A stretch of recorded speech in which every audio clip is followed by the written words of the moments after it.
के 2 टाइटल जीते, उसके बाद आप T10, तो T10 का मुस्तकबिल क्या देंगे? इस तरह तो आपने धूम मचा दी है T10 में। अच्छा भाई, आपको शायद याद होगा कि 2017-18 में हम ये काम करना चाहते थे लाहौर में कम्युनिटी बेस, और अनफॉर्चुनेटली इस वक्त हो नहीं सका। और फिर हमने 2019 में पाकिस्तान में कम्युनिटी बेस पहला T10 टूर्नामेंट करवाया, जहाँ पे सारे जिस वक्त ये हारिस दलबर ये सारे उधर भी खेले थे। सो मैं समझता हूँ कि बड़ी अच्छी इसका फ्यूचर बहुत अच्छा है, बिकॉज 90 मिनट्स में आपका मैच कंप्लीट हो जाता है। और एक फॉर्मेट, एक ऐसा क्विक फॉर्मेट है जिसपे लोगों को ज्यादा एंटरटेन आप कर सकते हैं। तो मेरे ख्याल में तो इसका फ्यूचर है। और T20 में भी अगर आप देखें तो 8 से 12-14 तक के जो ओवर होते हैं उसके अंदर आप थोड़ा सा गेम स्लो डाउन हो जाती है। तो ये बड़ा क्विक फॉर्मेट है, और इसके अंदर आप पलक झपकने में भी जो है ना, वो मैच जो है उसका वो खात्मा हो जाता है। और हर प्लेयर को जाके अपना 100% देना पड़ता है, कोई आपको अपने आप को सेट करने की कोशिश नहीं करता।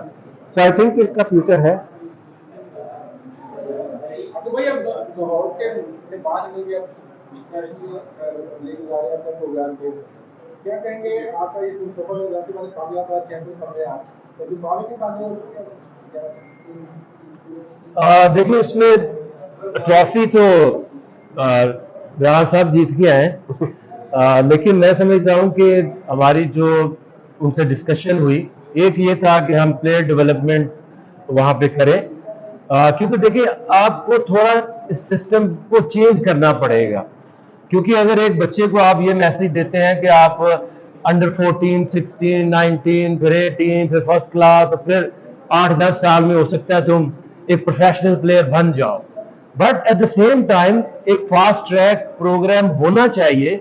जो कि देखिए, मैंने वहां जाके हमने ट्रायल्स किए, फिर उनका एक टूर्नामेंट कराया उनके 4 शहरों का, और फिर उसके बाद 5 जो प्लेयर्स थे वो एक हफ्ते के अंदर अंदर अपने प्राइम मिनिस्टर से वो कैप्स ले रहे थे, और वो प्रोफेशनल कॉन्ट्रैक्ट उनको मिल रहे थे।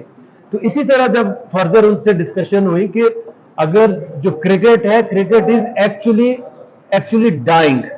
अगर आप देखें तो over the period of time, अगर 90s में अगर जिम्बाब्वे की जो टीम थी वो बहुत अच्छी थी, वेस्ट इंडीज की टीम का ग्राफ कहां पे आ गया, बांग्लादेश, श्रीलंका।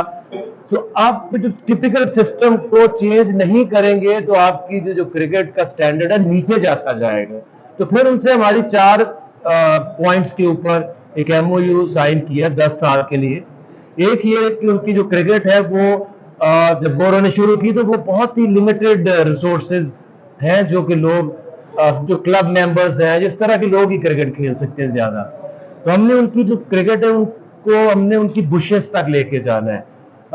जो स्कूल्स हैं जंगलों में, छोटे छोटे उनके इलाकों में, वहां पे एक क्रिकेट को लेके जाना है। दूसरा, उनके जो प्लेयर्स हैं वो यहाँ पे आएंगे 4 महीने के लिए। उनको हमने इन 4 महीनों में एक सुपरस्टार बना के वापस भेजना है। उसके अलावा हम 5 जो फास्ट बॉलर्स हैं 140 प्लस, वो उनकी 5 टीमें जो फर्स्ट क्लास खेलती हैं, हर एक टीम को एक एक फास्ट बॉलर्स देंगे। ये फर्स्ट स्टेज है। सेकंड, अभी उनके बात चल रही है, वो कह रहे हैं कि हमें ऑलराउंडर, स्पिनर्स, इस तरह के 5 भेजें। और उसके बाद उनके यहाँ वहां पे हमने हाई परफॉर्मेंस सेंटर हरारे में जिम्बाब्वे क्रिकेट बोर्ड को स्टैब्लिश करके देना। तो मैं ये समझता हूँ कि बहुत बड़ी ये कामयाबी है। आहिस्ता आहिस्ता लोग इसको अंडरस्टैंड कर रहे हैं, इस प्लेयर डेवलपमेंट को, और इस हाई परफॉर्मेंस जो कल्चर है। यॉर्कशर भी अक्टूबर में जाना है हमने, उनके यॉर्कशर में भी ये प्लेयर डेवलपमेंट हमने वहां करके आना। भाई वैसे भी एक सवाल आपसे करना था कि प्रकाश साहब ने टीचर की बात की तो उन्होंने जिसकी राइटिंग है कि हम ये सोचते हैं कि टीचर की करवाएं आगे मुस्तकबिल में, तो अगर प्रकाश साहब आपसे बात करें कि आप जो फ्रेंचाइज ले टीचर में, तो आप दिलचस्पी रखते हैं कि कल टीचर में कोई फ्रेंचाइज मिले? हाँ, क्यों नहीं ले लेंगे फ्रेंचाइज। नहीं, आपसे सवाल देखिए, T10 का ऑब्वियसली चैंपियंस तो हम हैं इस वक्त। और आपको याद होगा कि अबू धाबी में भी जब T10 हुई थी शुरू में, तो वहां पे भी हमने पार्टिसिपेट किया था। मकसद इसका ये था कि हम जो पाकिस्तानी नौजवान है उसको हम एम्पावर कर सकें और उनको एक प्लेटफॉर्म दे सकें। तो अनफॉर्चुनेटली उस वक्त पाकिस्तानी को इजाजत नहीं मिली थी, तो फिर हमने वो टीम छोड़ दी थी। अब यहाँ भी जो अपने 2-3 प्लेयर जो इन्होंने आकिब भाई ने प्लेयर डेवलपमेंट प्रोग्राम के थे वो उधर डाले। तो ज्यादा बड़ी चीज ये है कि हम लोगों के लिए मैक्सिमम अपने जो यूथ है उसके लिए एंगेजमेंट करें और उसके लिए प्लेटफॉर्म क्रिएट करें। तो मेरे ख्याल में ये ज्यादा बेहतर होगा। और इंटरनेशनली जो हम कर रहे हैं, अब आप देखिए कि ताहिर बेग है आपके, और एक वो जो मलिंगा तैयब अब्बास जो है, अब वो जिम्बाब्वे में अपना उन्होंने डेब्यू किया है और वो बड़े बड़े प्लेयर्स के साथ खेले हैं, तो उनको आमिर को रिप्लेस किया तैयब ताहिर आप ने। सोचिए कि आमिर हमारे ग्रेट बॉलर है, उनको उनकी रिप्लेसमेंट जो थी वो तैयब थी और बहुत जबरदस्त उन्होंने परफॉर्म किया। तो हमारा कलंदर्स का फोकस यही है कि मैक्सिमम हम जो अपने नौजवानों के लिए जो प्लेटफॉर्म क्रिएट कर सके ताकि पाकिस्तान को पूरी दुनिया को शोकेस कर सकेंगे पाकिस्तान में कितना टैलेंट है। आपके में मेरा सवाल ये था कि अभी भी तमाम जो चीफ सेक्टर आ रहे हैं इस बार हफीज इनको आके फिर से उन्होंने देखना है, फिर से आया परफॉर्मेंस सेंटर को भी उन्होंने देखना है टीम करना है। तो ये हर 6 महीने साल बाद अपना फॉर्मूला लेके आते हैं। 4 साल पहले रमील राजा साहब ने चलाया हाई परफॉर्मेंस सेंटर, अब ये आगे चलाएंगे, पता नहीं सियासी स्ट्रक्चर क्या होगा और 6 महीने बाद क्या होगा। तो ये क्या पाकिस्तान आप तो दुनिया की क्रिकेट को ठीक करने जा रहे हैं, आप देखिए ठीक होगा यार ट्रॉफी आ गई ना। देखिए, अगर मैं आपसे पूछूं ना कि आपको ये जो 3 नाम है, मिसबा है, इंजमाम है, हफीज है, इनके अलावा आपसे मैं पूछूं ना 3 नाम, तो आपको आएंगे नहीं।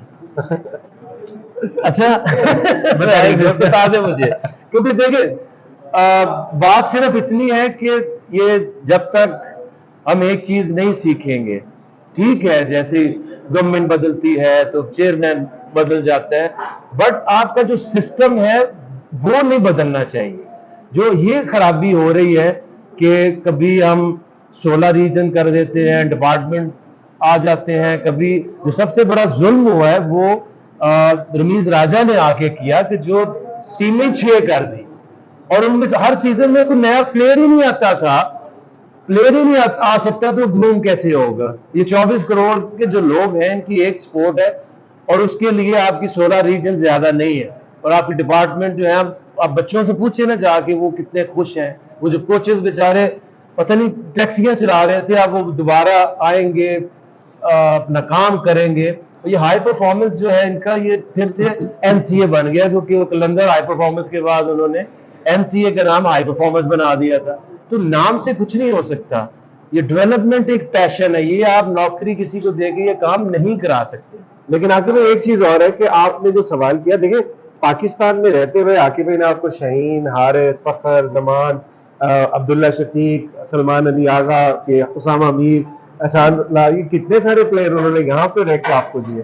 तो ये तो एक बहुत बड़ी एजाज की बात है, मैं समझता हूँ पाकिस्तान के लिए कि टेस्ट प्लेइंग नेशन जो है वो आकिब भाई और कलंदर्स के साथ जो है वो कोलैबोरेट कर रही है टू डेवलप देयर क्रिकेट।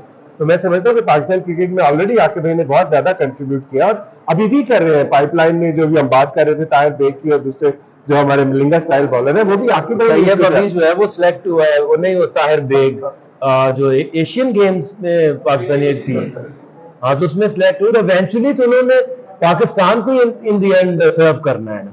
कि भाई अभी एशिया कप में भारत तो वर्ल्ड कप के लिए पाकिस्तान टीम वैसे तो आपने जो एशिया कप रही है, मगर चौथे फास्ट बॉलर का इशू है कि पहले तो शहीन, तस्लीम और हारिस हो हैं, मगर फोर्थ फास्ट बॉलर कौन सा हो? तो ये शानदार आपने कैसा लगेगा कोई सवाल मांगा भी आपकी क्या सजेशन है? देखिए, वाइट बॉल में आई स्टिल बिलीव कि जो स्किल जमान खान के पास, अभी भी हम कनाडा में खेल के आए, तो डेथ ओवर में उससे अच्छा बॉलर मेरा ख्याल दुनिया में कोई नहीं है।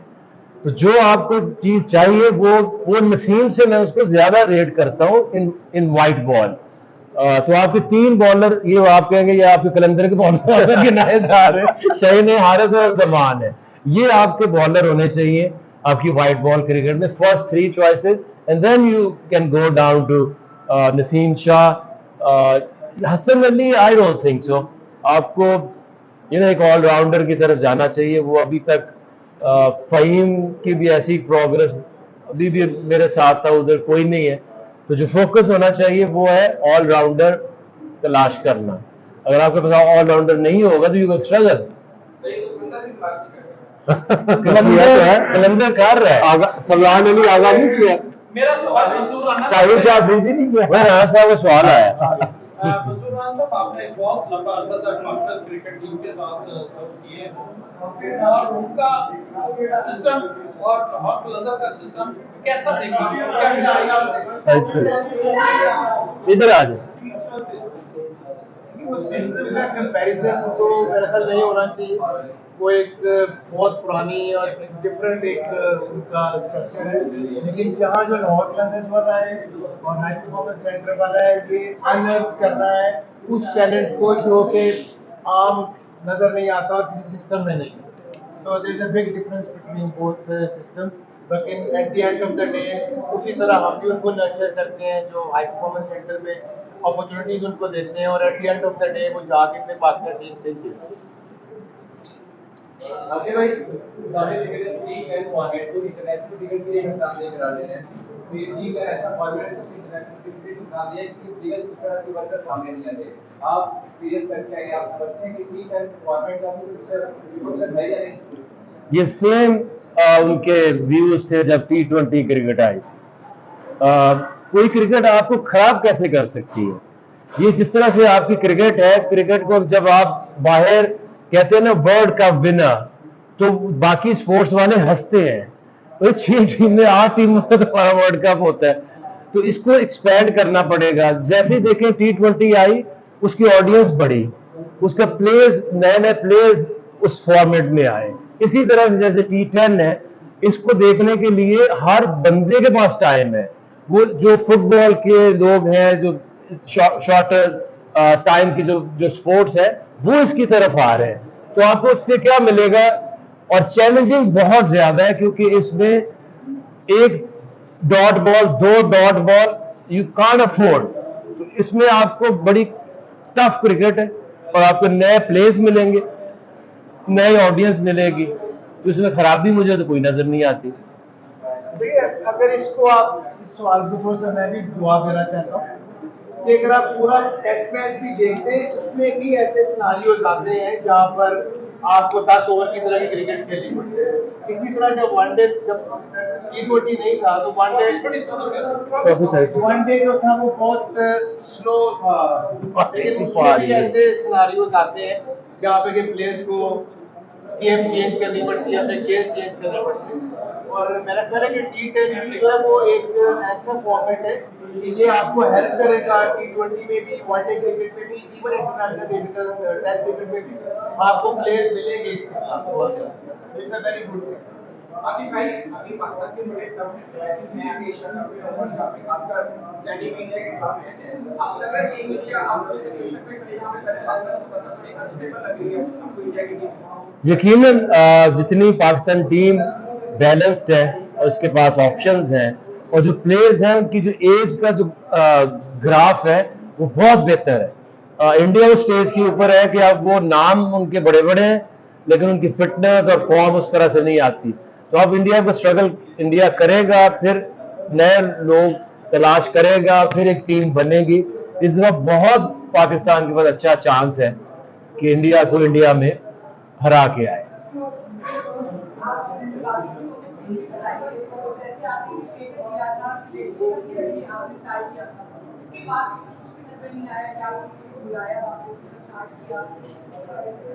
देखिए, वुमेन्स का हमारा अभी एक वीक के बाद हमारी उसकी MOU साइनिंग है। हमने सारे उनके ट्रायल्स लिए हुए हैं। अभी भी जो लाहौर में है, जो आ सकती हैं, वो वहाँ पे हमारे वुमेन्स भी, लड़कियां भी प्रैक्टिस पे आती हैं, प्रोग्राम का हिस्सा हैं। और फिर अभी 1-2 वीक के अंदर आप देखेंगे कि उनको भी वही सेम जो क्लास ऑफ 23 को, लड़कों को 1 साल के लिए हम कॉन्ट्रैक्ट करते हैं उनके साथ, इसी तरह लड़कियों का भी करेंगे।